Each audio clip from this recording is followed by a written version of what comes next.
Two police officers thought they'd found the perfect target. A man in a fancy red coat who couldn't fight back. Someone they could push around in front of a crowd and walk away feeling important. They had him in handcuffs within minutes, marched him across the forecourt like a common criminal, and made jokes about how the big man in the furry hat wasn't so tough after all. But what they didn't know was that the man they just arrested wasn't some ceremonial decoration. He was Sergeant Marcus Ellery, 8 years with the Coldstream Guards, 2 tours in Afghanistan, and a law degree he'd earned in his spare time between standing 12-hour vigils without moving a muscle. 15 seconds later, those same officers were standing in front of half of London, handcuffed to each other while Ellery walked calmly back to his post. Want to see exactly how he did it?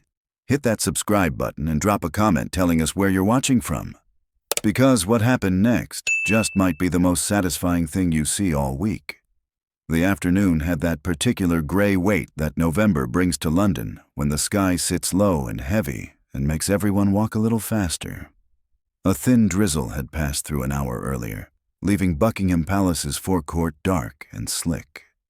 Every cobblestone held a watery mirror of the Golden Gates and the Union flag tugging restlessly at its pole. Sergeant Marcus Ellery stood exactly where protocol demanded, a scarlet figure placed with mathematical precision in the ancient geometry of tradition. The tall black bearskin sat square on his head, casting a shadow over a face that had learned long ago how to become completely unreadable. His rifle rested across his chest in perfect balance.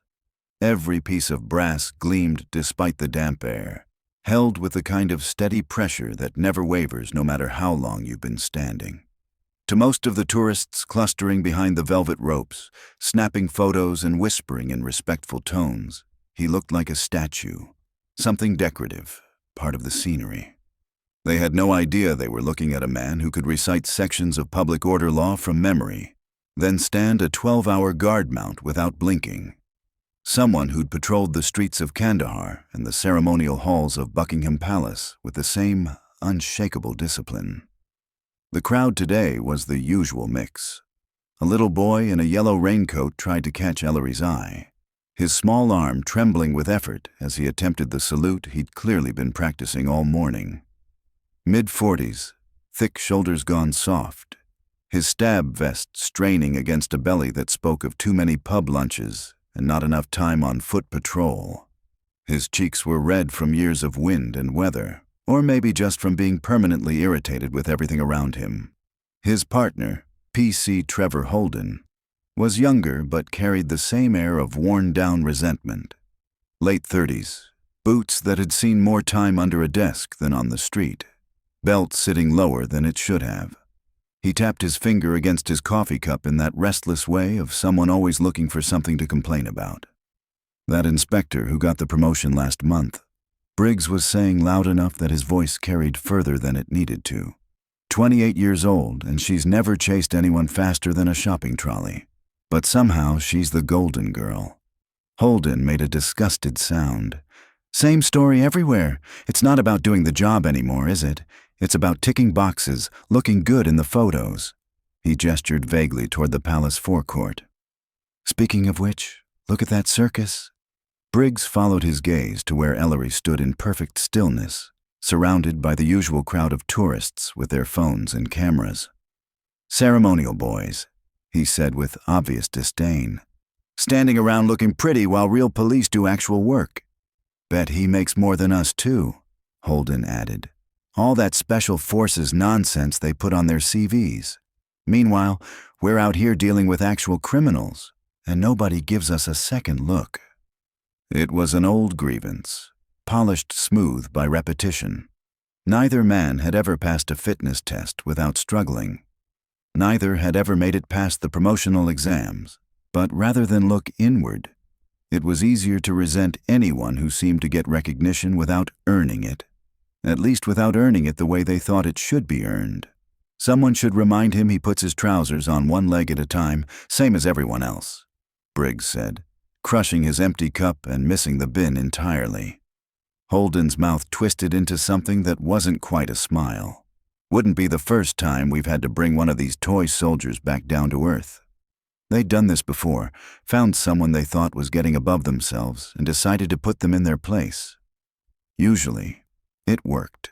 Usually, people backed down when confronted by the authority of a police uniform.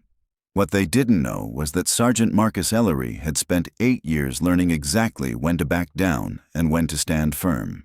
And today, they were about to find out which category they fell into. Briggs straightened his jacket like a man preparing for business. "Come on, then. Let's go have a word with our friend in the fancy dress." They crossed toward the forecourt with that particular swagger that some police officers develop.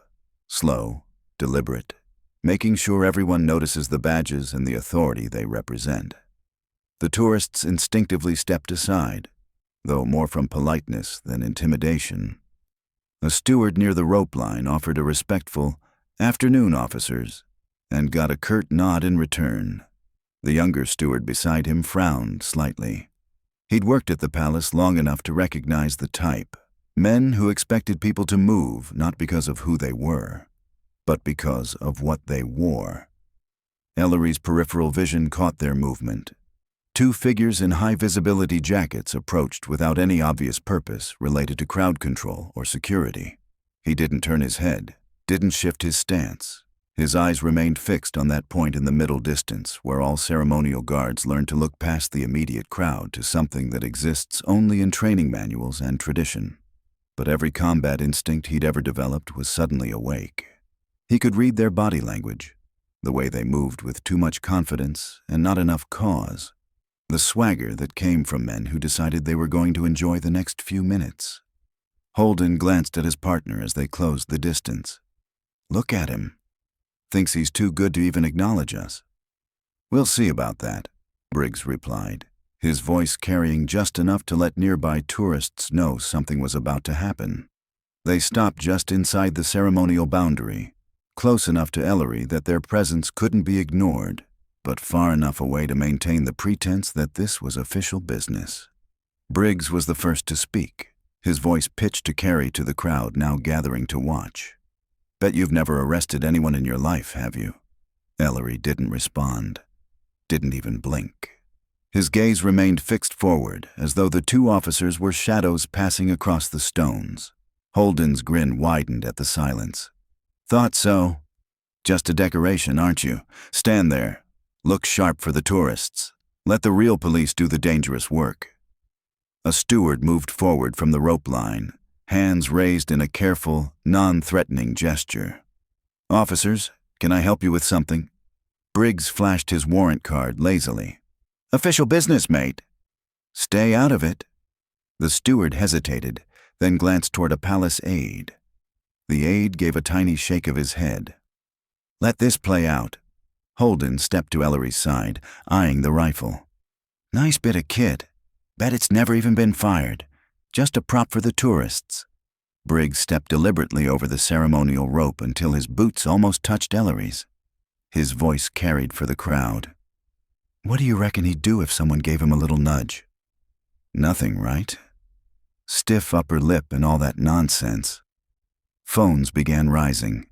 Tourists whispered. A child tugged at his mother's coat. "Mommy, are they allowed to do that?" Holden raised his voice.